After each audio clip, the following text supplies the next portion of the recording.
Siamo giunti alla settima conclusiva corsa dal Savio, una condizionata sul miglio, vede al via 13 concorrenti, Cefalojet, Chance Joyeuse, Caspian Mo, Dakota dei Rum, Colorado Spring dell'Alba in prima fila, Diesel Cedro Bro, 2 LMTT, Ipsos Darpet, Damante Best, Derlin Lady in seconda, Dudville in terza. Favori per Ipsos Darpet dell'Alba, l'alternativa principale. Questi i due più attesi dunque. Macchina che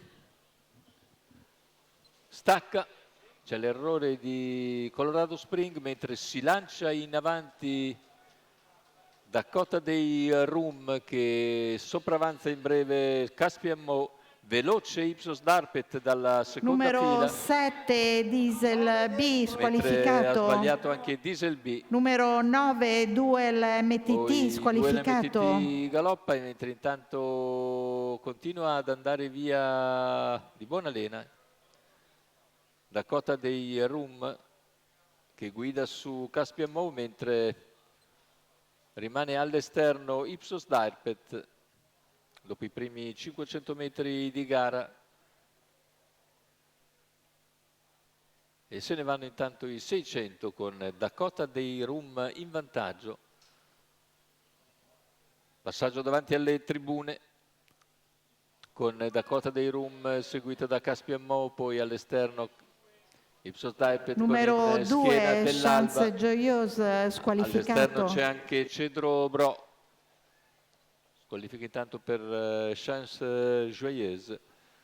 Cavalli che hanno completato gli 800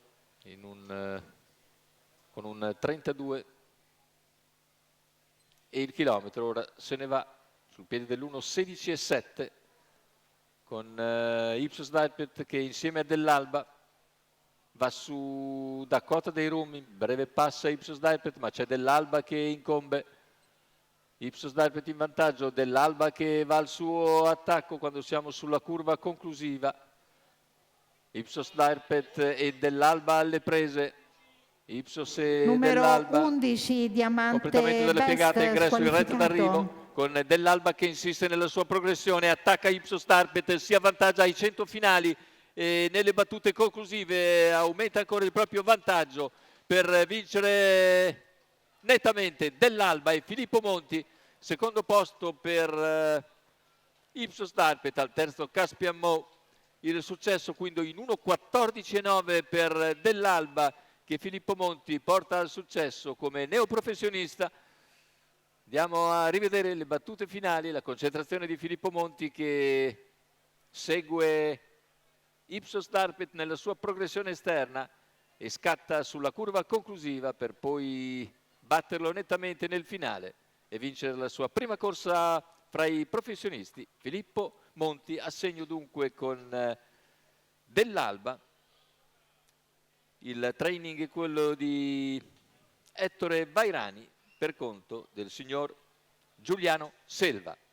È tutto per questo convegno di corse, l'appuntamento è per lunedì con il TQQ, poi martedì con l'ultima semifinale di Tommaso Grassi Howard Super Frustino 2024.